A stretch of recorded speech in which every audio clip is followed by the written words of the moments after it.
believe that we're in a time in which the traditional architecture office is less and less relevant. It's more about loose connections, working in a more dynamic network, and that's why we thought of the name Postoffice.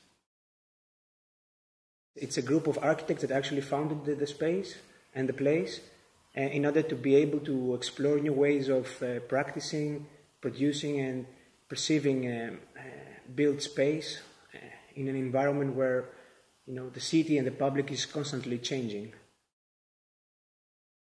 More or less by chance, we, by exploring the city, we came upon the Hofbogen monument, which is a very impressive monument because it's very long and it's one of the biggest concrete structures running through the city of Rotterdam. And we were immediately fascinated by this aspect. And at the same time, we noticed that it needed a lot of attention because many parts are empty. And therefore, we took it upon us to reactivate one of the boogjes in order to show what its potentials are, not only as for architects, but also for its context.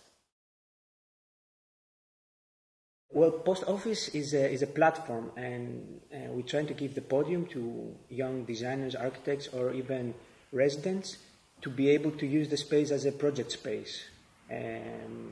Either inside the space or either outside the space, in the area, in the public area outside our facade.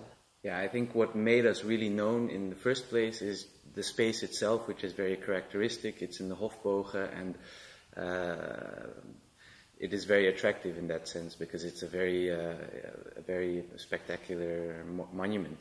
Yeah, I mean, we have tried in the past to host projects or, let's say, ideas here that are a little bit alternative. So we wanted to provide flexibility in the space for new ideas to take place, either inside or outside, like pop-up lunch breaks on the street when the weather is good, or like dinner discussions here, or, for example, discursive screenings, and in general, new concepts that we don't really define, and we're just expecting from people to define them.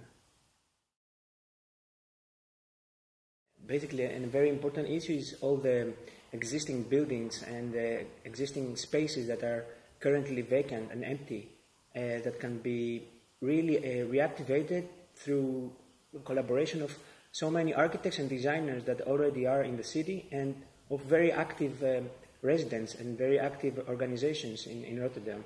The really fascinating part about Rotterdam is how to, first of all, it's energy, but how you deal with existing buildings. And, well, I mean, looking at this space, it's cold, it's damp, and still gives the opportunity to do a variety of interesting activities that kind of wake you up as an architect in terms of how you deal with this kind of problem, how you deal with these kind of spaces. Well, I think the time we are in gives a lot of motivation to reinventing yourself and connecting new dots actually with ecology of people that are willing to do more for less, but at the same time are still full of optimism and energy. Therefore, I think shortly we met Klaus Overmaier, who was invited by Air as an urban critic, and I think he's a source of inspiration because he actually researched this kind of movement in the context of Berlin, but which is still applicable to many areas such as Rotterdam as well. Yeah, or furthermore, even projects like Luchtsingle that really show a different way of doing unsolicited architecture, being able to show ideas in practice instead of waiting for commissions from clients.